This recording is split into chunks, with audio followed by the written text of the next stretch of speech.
Over the years, Chronicle has bumped into some very strange vehicles indeed.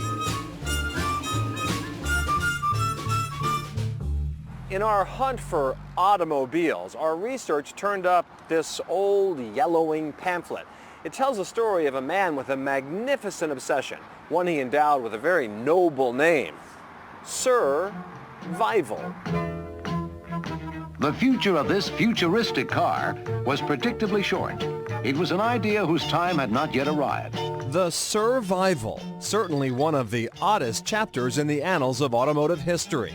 The brainchild of a safety-obsessed engineer from Worcester, the Sir Vival made a brief appearance in the early 1960s, then vanished from the American road. There's a few cars like this that were built by individuals in this time period that really hold a mythic status. They really became legendary.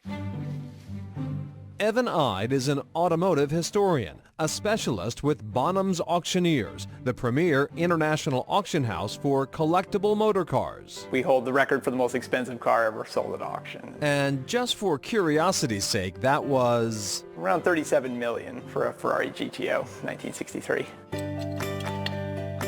Ide, currently at work restoring a rare Bugatti in his workshop, tells us the world at large may have forgotten about the Sir Vival, but its legend lives on among hardcore auto buffs. I think people might be familiar with some pictures of it, especially back in the day, but I don't think too many people have laid eyes on it in person.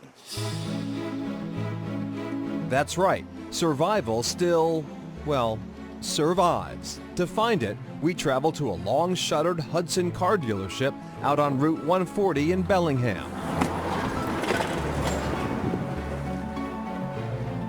That's it. That's the only one there is. The only one ever finished. It's been in storage for at least 40 years now. Edward T. Moore, keeper of the flame. A specialist in antique and classic cars, Moore came by the Sir Vival through his father, a friend of the inventor, Walter Jerome. Quite a guy. He had a lot of strange ideas. Here it is, green and white. Strange? No doubt. This ungainly contraption may look like an old shoe designed by cartoonist R. Crumb, but the Sir Vival introduced some radical new concepts, many of which are standard features today. The rubber bumpers were his idea. The doors pop out and slide back, built-in roll bar, sideways engine like we have today, front-wheel drive, and he shows airbags and everything else, and today we have all of that. Walter Jerome was obsessed with safety. The central design feature of Sir Vival, its two-part body, one section for the engine, the other for passengers.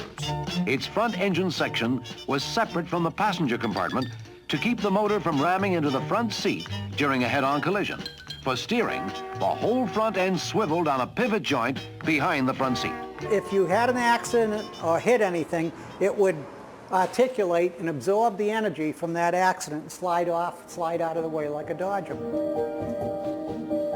Rising above it all, the driver's turret. You got remarkable visibility from in here, and you can't be distracted by your passengers no matter what they're doing because you can't see them. The chair swivels right around, so if you want to stop and yell at the passengers, you can. Walter Jerome took his car on the road, trying to generate interest, even showing it at the New York World's Fair. But the world wasn't ready for Sir Vival. I mean, he had ideas. He always reminded me of the absent-minded professor. But from this dusty old garage in Bellingham, a half-century since it last turned over, the Sir Vival still exerts a powerful fascination over those in the know. I just got an email yesterday from a guy in Finland, wanted to know how much delivered to Helsinki Harbor. That's not going to happen. Sir Vival is probably one of the craziest cars you'll ever see. Just a wild creation, and one that just kind of came out of nowhere. And the fact that it actually survived sort of added to its mythic status.